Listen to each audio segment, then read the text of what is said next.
Hello, welcome back to my channel. If you're new to my channel, welcome. My name is Sharifa. My music name is New Lily. If you're new to my channel, please check out the How I Became a Targeted Individual summary and or full story video links that are located in the description box as well as in the comment section of this video. Anyway, guys, this is not going to be a long video. I actually tried to do this video 2 different times. The first time came out perfect. It was only 25 minutes long. And it seems like they hacked, you know how they can do that, the app, and messed with my video. So it would not play. It said unsupported file or unsupported media. So then the second time I attempted to do the video, someone ended up pulling up outside. And so I tried to pause it and it ended up hitting stop by accident.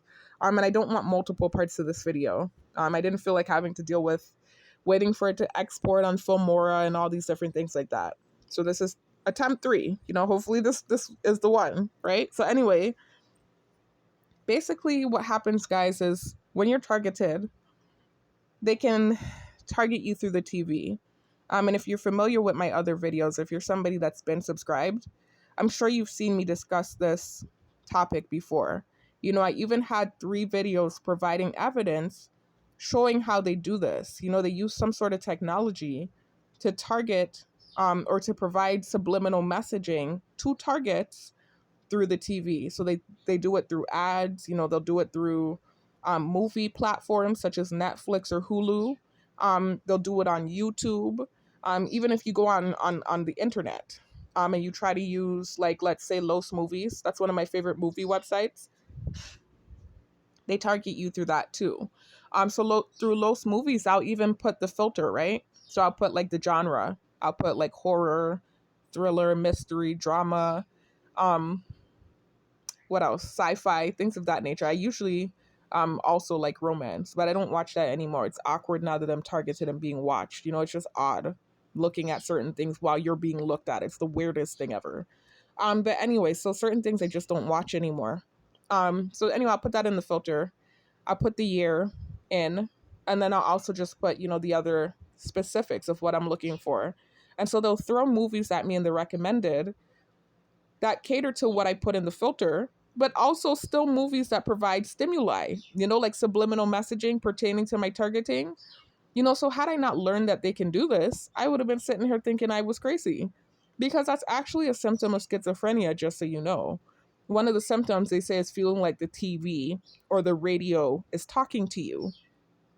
And that's literally part of the psychological warfare that's used on targets in this program. They will literally, you know, send you subliminal messaging through the TV or through these different outlets that you're looking at to basically target you. I'm sorry that I started stammering. I started hearing like this weird noise campaign. I know you can hear the bird drone clear as day. I'm sure the video's picking up on that.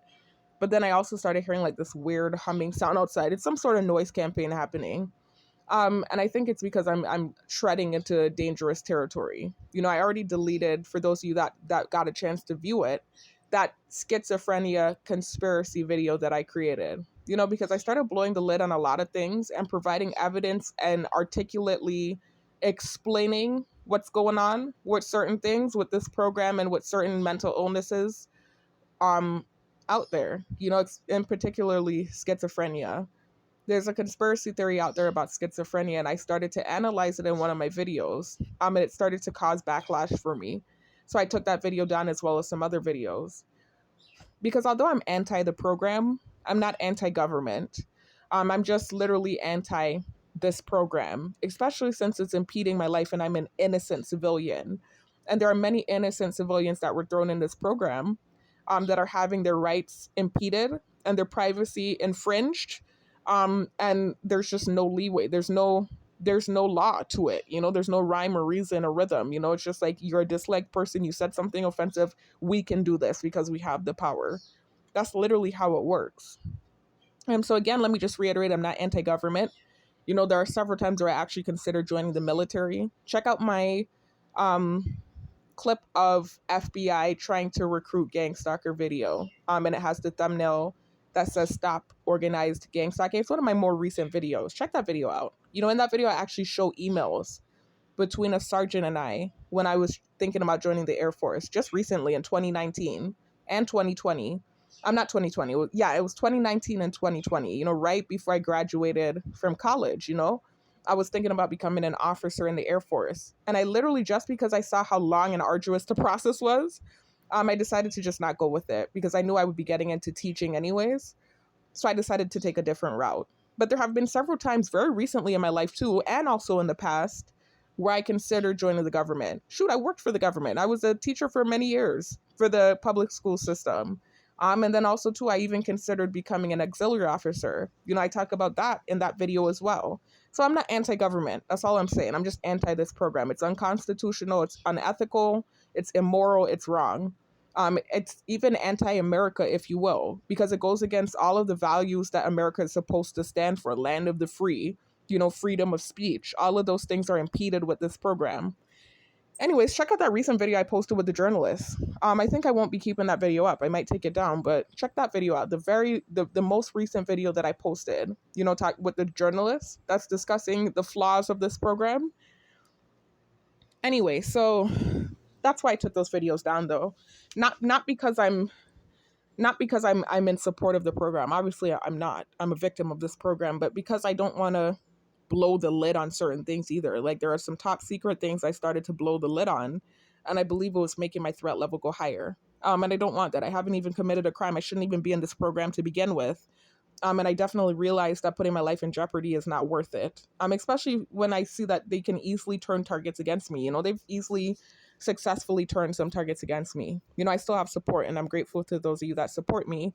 But they have turned some targets against me. They really have. And I think they're even offering these targets deals or something to turn against me. So that's indicative of me being at a higher threat level. That's what that tells me.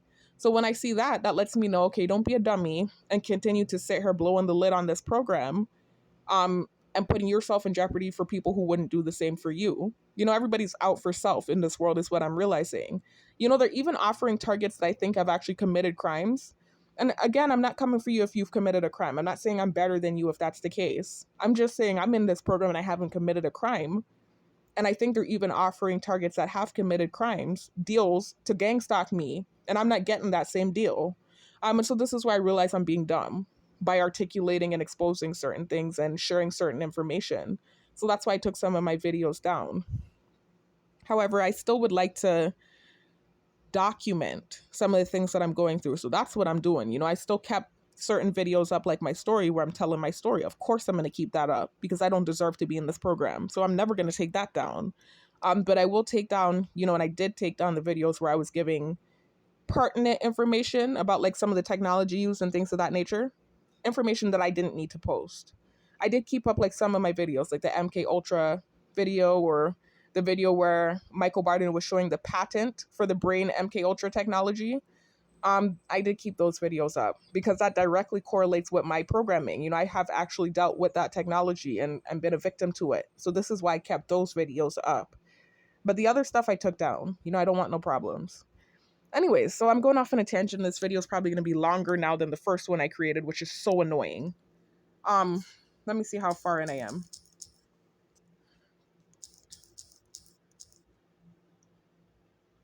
8 minutes already. So let me try to hurry up. I don't want this video to be too long. And I'm kind of rambling at this point. But I just wanted to let y'all know that's why some of those videos were taken down, including those videos where I was discussing the technology they use to target targets or provide subliminal messaging through videos, through movies, through ads, and you would feel like you're going crazy if you didn't know that this type of stuff existed or that they had the capability to do this. Anyway, so I know that they can do this. So I'm not sitting here thinking I'm going crazy. I'm more so just annoyed when they provide certain stimuli. It's irritating to me, especially when it pertains to certain things. So whenever they do that, I purposely play my story because I know I told my story very clearly and I know it makes sense. And I know that it clearly refutes anything that they can try and come on. And there's so many different things. It's just like a big smear campaign going on with me because I'm not a likable person. And again, I think it again stems back to some sort of spiritual something that's going on. I definitely think so. But anyways, let me finish saying what I'm saying though. So as I was listening to the story and I got to the part where I'm talking about my roommate, and basically her promiscuity. I'm confused now because I tried to do this video 2 different times. So I don't know. I can't recall. I was talking so freaking much. I can't recall what I said from what I didn't say, as far as that story goes. So let me just start from the beginning. If I sound repetitive or redundant and I say something that I said already, I apologize. Please know that I tried to make this video 2 different times already. Anyway, so I was listening to my full story this time because sometimes I'll sit there and I'll listen to the summary, or I'll sit there and I'll listen to the full story.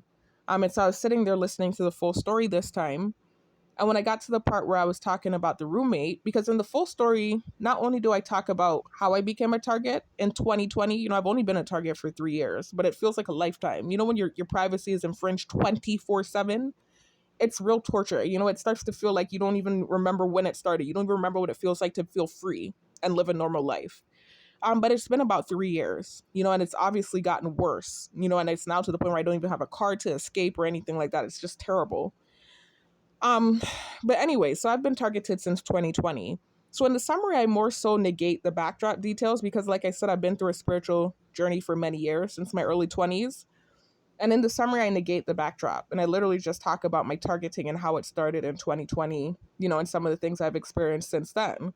In the full story, the reason you see 12 hours there, basically 12 hours, 11 hours and change, is because it's a 7-part video I compiled into one, where I literally give every vivid detail from the very beginning, from my early 20s. Should I go back to high school? I go to middle school, when I met this roommate, that I feel might have, I speculate, I'm not saying for sure she did this, I speculate might have done some sort of spiritual something on me.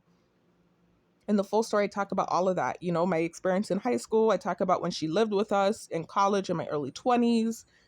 I talk about some of my experiences in my 20s, and then I get to the story of my targeting in 2020.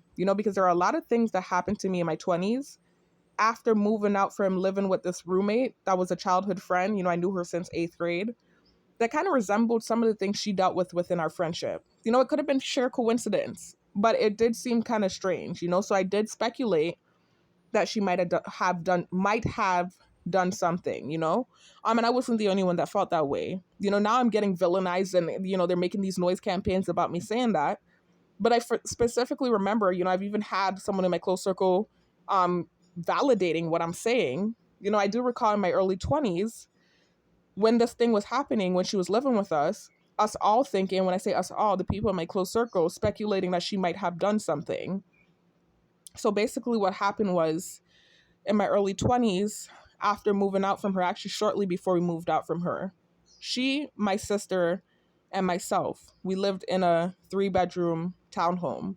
So she had a room downstairs, I had a room upstairs, and my sister, her fiance, and my niece had a room upstairs. It was a 3-bedroom townhome. And so she's from the same island as us, so although we were living in Tallahassee for college in our early 20s, we're all from the same island. And so for Christmas vacation, I recall that my sister and I had went home for the vacation. Of course, we took my niece with us. And I believe my brother-in-law came with us. I can't remember. I can't remember if he came with us or if he stayed up there. I actually think he came with us. I'm trying to remember, and I really can't. I got to ask my sister. But nonetheless, around that time, I'm sorry, I'm hearing a lot of noise. They're doing noise camping like crazy. I remember around that time we went home, and she didn't, because she was having this tumultuous relationship with her mother.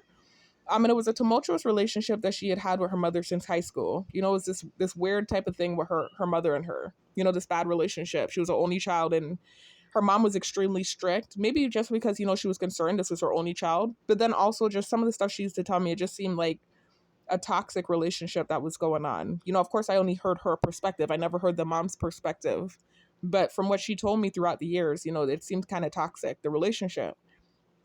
So she didn't at the time want to go home. She wasn't speaking to her mom at the time. She was more so in communication with this godmother that was like a second mom to her. I think she just didn't want to come home. I think she just wanted to stay up there for whatever reason.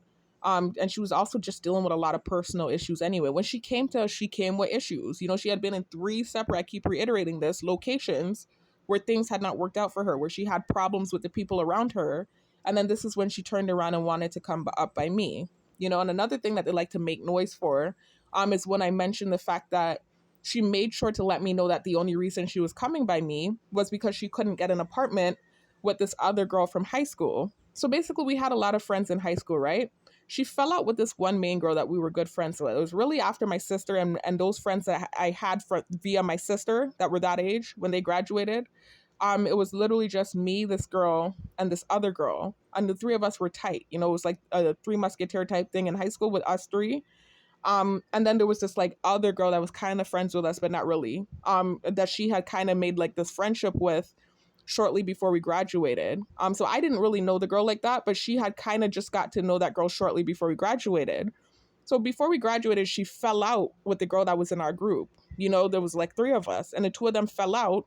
You know, it was this big thing, you know, and I remember I think she even called the girl's mom, and it was some kind of big drama that happened with the two of them. I don't even know what happened. That's to tell you she's constantly had issues with friends. I was still good with that girl. Me and that girl were still cool, right? So, anyways, they had some kind of falling out, and so then she kind of cleaved to this girl that she had met, this new girl. Wasn't a new girl to the high school. She had been in high school with us, but I think she had just kind of tried to develop this friendship with that girl. So I remember now when she was having these issues all around in these three different places that she had been at, she was trying to go down to Miami, and she had always said she wanted to go down to Miami because it looked cool, and it really does look cool. Miami's a pretty city. Too condensed for my liking, but it is a very pretty place. It is. And so she had always said she wanted to go down to Miami. Even when we were in high school, she was saying that. So that's nothing new, and that's not a big deal. But when she called me, trying to come up by me and my sister and I in Tallahassee, I remember the way she said it. I can't explain it. She was like, the only reason, after she asked me to come up by me, I said, sure, no problem. And the way she said, like, the only reason she wanted to come up by me was because she couldn't get an apartment with so and so. I don't care about her wanting to get the apartment with so and so. That wasn't the issue. It was the way she said it. I had already felt she didn't like me. You have to understand, this friend that I'm about to talk about now had already told me that this girl didn't like me since high school. She didn't like me, and I didn't know it. I had no idea that she had like some sort of like brewing under hidden feeling towards me. I didn't know that. And so this is why I was just like, whoa, like she didn't like me and I didn't know that, you know? So it's just like all of that was in my head the whole time. So when she was asking to come up and live with us, and then she made sure to say the only reason she wants to come up here, it's the way she said, I'm telling you, the way she said it was with animosity. I thought it was strange. This is why I told my sister about it, was because she couldn't get this apartment with so and so. It wasn't even the fact again that she wanted to do that instead, because I knew she had always wanted to go to Miami. That wasn't the issue for me.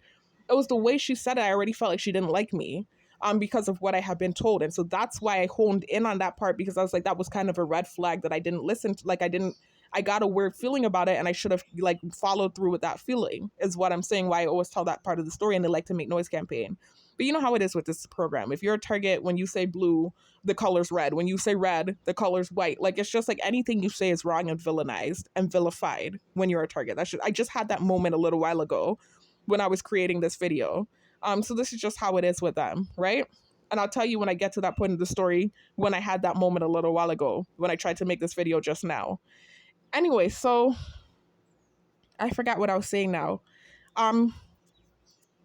So anyways, after basically, around that time when we started feeling like she had done something, we had went home for the Christmas vacation, my sister and I. And so when we got back up, we went in my sister's room and we found her dirty underwear on top of my sister's toilet.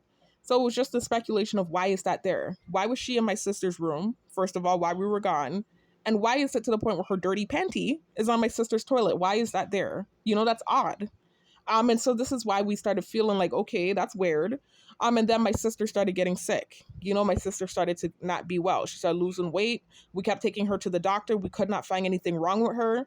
And so that's what was weird about the whole thing. And this is where everyone in my close circle started speculating that this girl might have done something. Because she had free reign to the fridge. My sister was eating open stuff, open containers, out of open containers in the fridge. I wasn't, because I was paranoid at the time. And then also, again, we thought even spiritual, maybe not even just like her poisoning her, maybe spiritual, again, not saying she did this. This was speculation. Let me reiterate. But I just remember my sister getting really skinny and sick, and I was taking her to the doctor. I remember calling my mom. I was crying. I was scared. We were taking pictures. I was just looking through my Dropbox. You could see how obsessively I was into holistic health at the time. And I kept sending my sister holistic health remedies. This is what we were into back then, because we were like, oh my God, something is going on. Something very weird is going on, right? With this girl. That's how we felt. We felt like she had done something, and she was just moving weird in the house, and just some weird stuff going on. It was some weird, creepy stuff going on in that house. So we left. We moved out from with her. And I remembered shortly after we moved out, we started going to church again, changed up our diet, got into holistic health. My sister got her weight back, got back healthy as soon as we moved out from living with that girl. So this was all like indicative of something might have been going on in that household. Anyway, so I remember at the time we all speculated, I reiterate, in my close circle that that girl might have done something.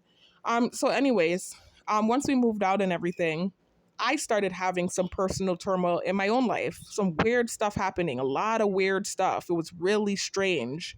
A lot of it resembled what was happening to this roommate in our friendship. It was so odd what started happening, just these weird spiritual type of things that I couldn't explain.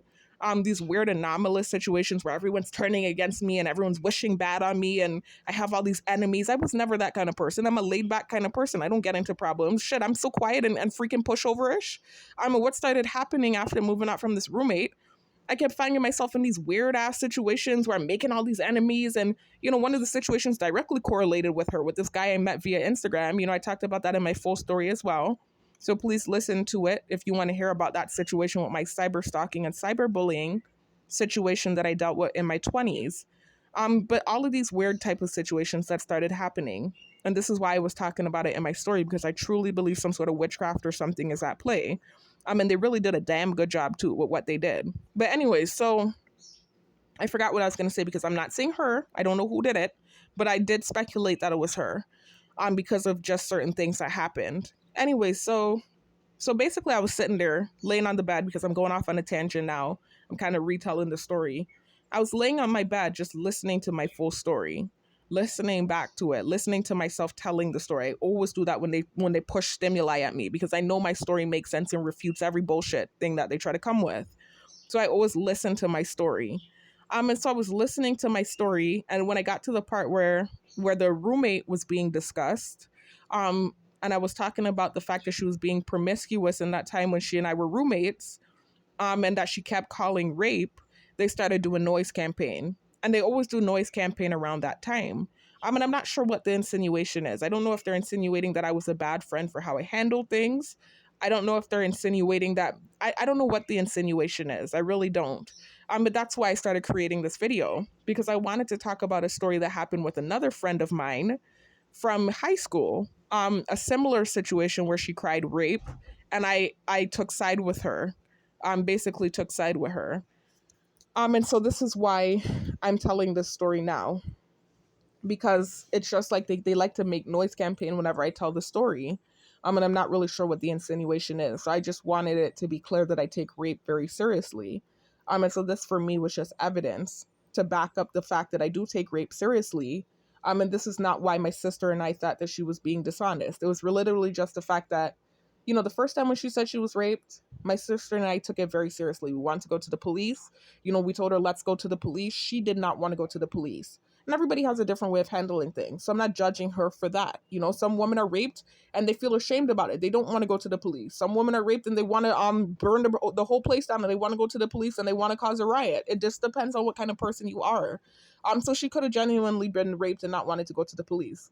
If that were the only isolated incident, I wouldn't say I didn't believe her. I would have just been like, okay, she didn't want to go to the police. That's fine. My sister and I tried to egg her on. She didn't want to do it. That's fine. But then she continued to say she was getting raped. It happened multiple times. It happened a second time. It happened a third time. It happened a fourth time. And the fourth time it was with my brother-in-law's friend. So you have to understand rape is a very serious allegation. I know what I'm saying is making sense. Again, it's just the syndrome of target. When you're a target, anything you say is wrong. Because if someone else were saying it that were likable, they would have been fully listening to that person and agreeing. It's just because it's me saying it. But anyways, so literally the fourth time she was saying it, it was just like, oh my God, no, this is overdue now. It's like, this is the fourth time you're saying it, and now you're accusing my brother-in-law's friend. We had already dealt with a friend in the past that had cried rape that we listened to, and then later down the line figured out that she was likely being dishonest. So this is why we were more critical of this friend. And then also too, again, like I said, it was just multiple times of her saying this allegation. It's such a serious allegation. So that's where we started to lose respect for her. It wasn't the promiscuity. You know how much friends my sister and I had that were promiscuous? Like really scandalous stories. And we were not judging them at all. It was just like, okay, that's you. Okay, girl, what? That's your vibe. Okay, cool. That's you. But it's the fact that she wasn't even like being woman enough to just own up to what she was doing. If that's what you're doing, that's how you want to be. That's fine. That's you. Good. Cool. Whatever. it's the fact that you're okay, you feel ashamed about it, so now you're crying rape. That's such a serious allegation. And again, I don't want to say crying rape because maybe she was just that unlucky. You know, the probability of that being the case is very low, but maybe she was really just that unlucky or that unblessed that she got raped 4 times back to back. But it just seems unlikely, you know, and some of it wasn't even adding up either. Some of what she was saying, especially with like, you know, one of the guys. There was a specific incident I talked about in my story with this guy. I'm not going to tell the story right now, actually. I'm really not. Please listen to my full story. But she and I had met these 2 guys at a relay race. And this incident took place in my apartment, which also made me question the validity of her claim. But anyway, I'm not going to go into the detail of it right now in this video. I don't want this video to be too long. Anyway, so let me just quickly tell y'all a very rundown and watered down version of this prior story with a prior friend that also cried rape that my sister and I flew and believed, that made me just fly and dump my boyfriend, right? I flew and dumped my boyfriend. That's how much I take this thing seriously. And then now later on, this is why I was more cautious in the future when dealing with friends claiming rape. Anyway, so basically the same girl from my story, my full story, that I talked about when I was discussing high school. She's my sister's age, and I was talking about the fact that she was the one that told me that the roommate, the girl that ended up being my roommate, didn't like me. That same friend, and her boyfriend sent me the text with his shirt off, and that's what made her not be friends with my sister and I anymore. That same friend, basically, before that incident happened, I recall that she had an incident with my ex-boyfriend. This is what made me break up with him. And the ex-boyfriend I'm referring to is the one from ninth grade. The first boyfriend I ever had. And he was one of the guys in my last video. You know, I even talked about this in my full story. But in my last video where I revealed my ex, in that video,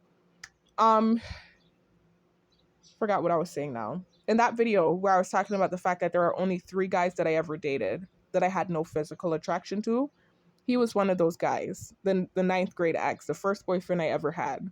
And it was literally nothing about it wasn't even anything. I'm sorry, I'm stammering. I'm hearing noise campaign in the background. They always insinuate that I, you know, like I'm this bad person that leads men on. And so this is why I start to stammer when I talk about it, because it's not the case and it's not true.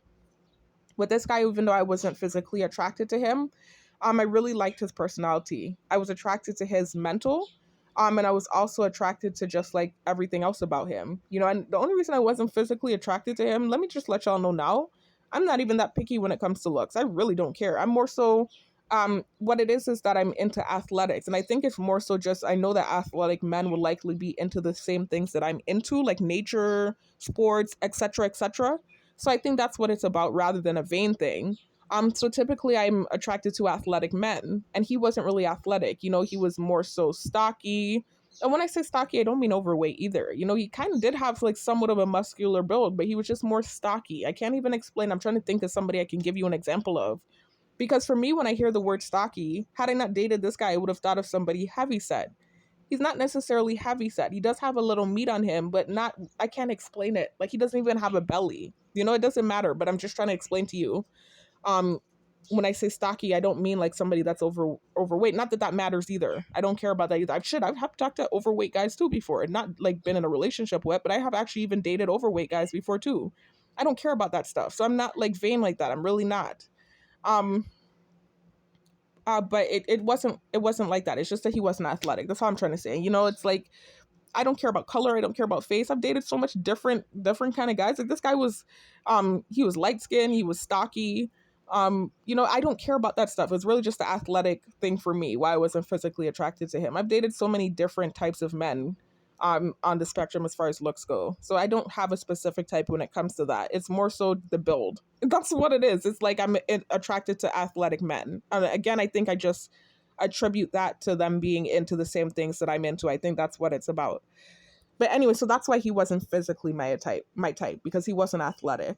But anyways, that's not why I broke up with him. I literally broke up with him because of this incident that happened with my friend. So let me talk about it real quick, right? So this same girl, you know, that I talked about in my story, you know, with the text message thing that made her not be our friend anymore. Basically, one night I had went out with the same boyfriend. And so it was him, myself, my older sister, my younger sister, and my younger sister used to not really go out with us at this time. Remember, I was in ninth grade, so I was a child myself. So you can imagine, you know, my younger sister's like 4 years and change younger than me. she was younger than me. So she didn't definitely belong out there. She was a child. But she used to really beg us and beg us to go out with us, you know, and so we really felt bad for her this night, and we decided to let her come with us, you know. So it was her, my older sister, um, my friend, the roommate from high school, basically that ended up being my roommate in my early 20s, and then the friend whose boyfriend sent the text with his shirt off that ended up not being our friend later on down the line. She was there, and I'm trying to think if there was anyone else there, any of my other friends. I don't think so. If so, I can't remember. I don't think so though. And then it was my ex-boyfriend, his cousin, his friend, and I believe another guy, if I'm not mistaken. Um, I'm trying to remember. I think not though. I think it was literally just the three of them. I think it was literally just my ex-boyfriend, his cousin, and then the friend. And so we were on the beach hanging out. They had bought like a case of beer, you know, nothing major. Nobody was getting drunk. It was literally like all of us had like one or two beers, if that. Nobody was wasted. Nobody was drunk. Nobody was even tipsy for that matter. And so we're just hanging out on the beach. The guys were kind of on the prowl, you know, acting a little, you know, like dudes, young dudes on the prowl, and there were girls there. So I remember my boyfriend saying that I was off limits, and he said my little sister was off limits. Everybody else was fair game, you know. So these guys were like trying to hit on my sister.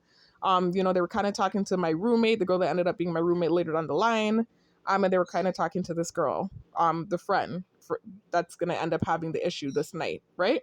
So that's happening, just like a regular laid back kickback vibe on the beach.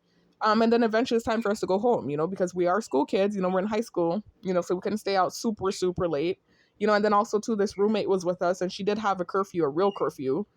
So they ended up dropping us home, right? So they dropped my sister, my sisters, myself, and my roommate off because we all lived in the same neighborhood. And then who was left in the car was my other friend, the one that's going to have the incident occur, my boyfriend who was driving, his cousin, and his friend. So those three dudes and my friend was left in the car. And so they left. And I'm not thinking anything is wrong. I'm not thinking anything's going to happen. I'm not thinking my friend is in danger. You know, even though she's left in the car with these three dudes, I trusted my boyfriend. You know, he was actually a really good dude. It's not like, you know, some dude that, you know, you might, you know, feel sketchy about or not trust or something like that. He was like your cookie cutter Christian good guy type of, you know, type of dude, like really a good dude. And so I really trusted him. So I didn't even feel like I had to worry at all. I was not concerned. So I went to bed, went to sleep, woke up the next morning, and the roommate calls not the roommate. This story is not about the roommate. This is another friend. So this girl calls, this other friend calls my sister and I. And she just basically sounded like her voice is a little bit hoarse. You know, she sounded like kind of, just, I don't know, she sounded a little hoarse and like something had happened. So we're like, what's going on? And so she's telling us basically what happened. And she's saying basically that when we got out the car, they immediately started saying they wanted to buy more liquor. And so she was saying my boyfriend took them to buy liquor. And then when they bought the liquor, they took her basically to this apartment complex near to where she lived, but not her apartment, a different apartment. And she said she only wanted to have intercourse with one of the guys. So basically my boyfriend's cousin was who she was supposed to be having intercourse with. We didn't even know that was going to go down when we got dropped off. From what we knew, she was supposed to be getting dropped home. But from what she told us, she said she wanted to do stuff with one of the guys. So my boyfriend's cousin. And she's saying basically what happened is she went in the room and did stuff with him. The lights were off. And basically all of the guys started coming in and doing stuff. You know, like she said, after a while, it's like so many of them, she was not, like losing track of who was coming in there. And she even said that she heard my boyfriend's voice at one point in the night. She heard him behind her. So I'm just like, what? I'm like, wait a minute. So first of all, not only did he let this happen to my friend, but it seems to me like he took part in what was going on. So I remember calling him in a fury, you know, because I was like, and I know too, I wasn't doing stuff with him. At the time I was a virgin. And he was a grown man. You know, I was 15, he was 21. It's believable that he would have been cheating. It's believable that he could have cheated. That is very believable. So I didn't immediately take her side, though. I did actually listen to him as well. I was off rip more so siding with her. That's to tell you I take rape seriously. And so this is the part where they made noise. You know, it was just kind of like this thing where it's like there's no right answer for me. Remember I told you I attempted to make this video 2 different times, right? So the first time when I made it, it came out perfectly. I said everything I wanted to say. But when I was telling the part about my friend, and I was talking about the fact that, and when I say my friend, I'm talking about the roommate. When I was talking about the fact that she kept calling rape, the one that, I felt like did something spiritual on me. When I was talking about the fact that she kept calling rape, and then when she called rape on my brother-in-law's friend, that was where it was like a big deal. They're making noise campaign, like that's the wrong thing for me to be saying, right? But then when I start talking about this roommate and the fact that I took her side over my boyfriend's side, not this roommate, this friend, this other friend from in the ninth grade, this friend that was the same age as my sister, who claims that my boyfriend and his friends raped her. When I was telling this story that I'm telling now, and I was saying that I took side with her over my boyfriend first, they were making noise campaign too. So there's no right answer. I'm telling you, as a target, there's no right answer. You say blue, they say red. You say white, they say black. There's no right answer when you're targeted. But anyways, so I forgot what I was saying. So immediately, my sister and I start to, confront my boyfriend at the time. And he's explaining to me that basically what happened is when we got out the car, she started acting different. He said she started acting freaky and saying stuff like she wanted to do stuff. And basically then she started saying she wanted to go get more alcohol. And so he took them to get them more alcohol. And then he's saying from his account, he dropped them off to the apartment complex and left. So for me, that story wasn't adding up at the time, and my friend from knowing her, from her track record, we knew her to be an honest person, honest to a fault, actually. And so that's what was strange about what was going on. This is why we believed her when she said that they did this and she didn't want that to happen. As a matter of fact, I still almost low key believe her. I think what happened is I think she was being freaky, and I think she wanted to do it with the one guy. I think the other guy came in and she didn't mind, and then I think a bunch of them started coming in more than what she anticipated. And I think that's what happened to her. And I do believe she might have actually heard my boyfriend's voice. I don't know to this day. I don't know. I really don't. It's all weird to me. All I know is that she told us that she went to do it with the one guy, the cousin, and then they all started coming in. This is what she told us. And so we were just like, what, trying to go to the police, all that. My mom was in it, big hype up, because that's a big deal. That's gang rape. That's a big deal. So she didn't want to do it. She didn't want to go to the police. And she didn't even sound like she was crying or tore up either. She literally was just telling us the story. So we're just like, okay, so I confronted my boyfriend about it.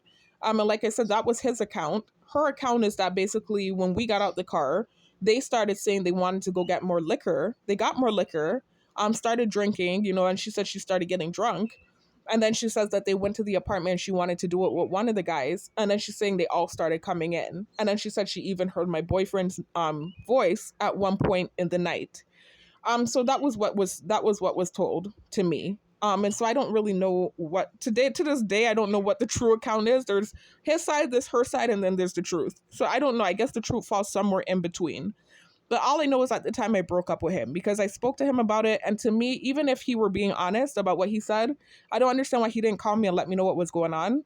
I don't understand why he, as the driver, would drive my friend and his two cousins or two friends, whoever, to get more liquor to drop her off to get trained off. If you cared about me, why didn't you care about my friend enough to call me and let me know what was going on? That's how I feel. I don't like how he operated. Even if what he's saying is true, I still didn't like how he operated. So this is why I broke up with him anyways. I didn't like how he operated with the whole situation. But then later on down the line, this friend starts talking about the fact that she wanted the number of the other dude that was in the car that night. So basically, there was two of them in the car and my cousin. Remember I said that? And she said she wanted to do stuff with the cousin. And then the other guy started coming in and doing stuff to her. But then like about a month later, she's asking my sister and I if we can talk to my ex-boyfriend and ask him to get the number of the other dude that was in the car that night because he had good whatever. She was telling us that. We're like, what? That's like my sister and I were like, huh? We even had to say, huh? Because she told us she had gotten raped. And the fact that she was bold enough to say that to us, that was where we realized she was having a mental disorder. Some type of something was going on with her. And then we recalled too that she had told us what happened to her in New York with that abusive guy that really beat her. She had like real like scars on her back and stuff. Like he used to take his belt buckle and beat her and he was hitting her in her head and stuff. She was saying he was pimping her out up there in New York. So I think that literally messed her head up. I actually think it messed her head up. I think she wasn't okay in the head. I think that's why when this happened and that stuff happened, she was I think this is why she operated the way she did. I think she wasn't right in the head. Clearly, obviously. So after that, I was skeptical about just taking the word of a friend off rip like that. Even though I would, because this is a different person. I'm not going to judge you based off of the experience I had with a different friend. But it's just like the first time you said it, we listened to you, we took you seriously. I'm now fast forwarding back to the roommate when we're living with her in our 20s and she's talking about the fact that she keeps getting raped. We knew that she was kind of being promiscuous. There was even this incident with this guy that I talked about. This was one of the reasons why I felt she was envious of me. This guy, I talked about this in my full story, that I met, that was my brother-in-law's friend. This is not the one that she cried rape on. This was another one that she was trying to talk to. There were several of them that she tried to talk to that it didn't work out with. This is also why we were having trouble believing her. Anyway, with this guy, he and I started talking before she got up there. Remember, I was up there for 2 years before this roommate came up to live with me. And so he had 2 brothers. It was 3 brothers in all, and they were friends with my brother-in-law.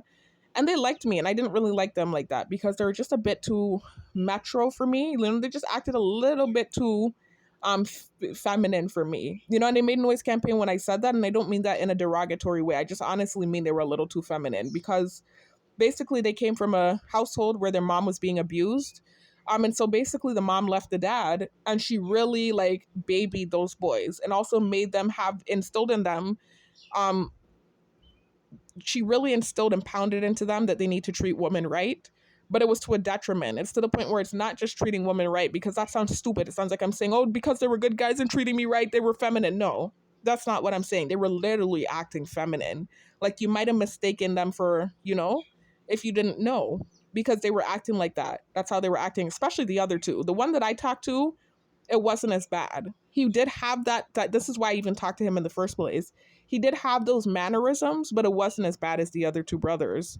But it was still kind of bad, It was just like, for me, it was just too feminine how he was acting. I gave him a chance because he seemed kind of like a nice guy, but it was just a little too feminine for me. And then to boot, I had only known him for 2 days and then he went down on me. I'm sorry if that's a TMI. I'm just keeping it real with you. And at the time I was Miss Goody Two Shoes because I'm not judging anyone either. I keep putting my foot in my mouth. I'm not judging anyone that does that. If you want to go down on someone the first night or you want to have a one night stand or whatever you want to do, I don't give a shit. I don't care. I'm not judging anyone that does that. It's a world full of people. Some people are sexually free or whatever. I don't care. I don't give a shit. I'm just letting you know from my personal preference, I have a right to have a preference, especially back then. I was really Miss Goody Two Shoes back then. For me, him going down on the second night, I was just like, I was turned all the way off. So I didn't like him like that. And so when he tried to talk to me some more, I just let my brother-in-law know I didn't like him like that. And so then when my roommate came up, he was one of the guys that she had tried to talk to for my brother-in-law, one of the friends, and she liked him really bad.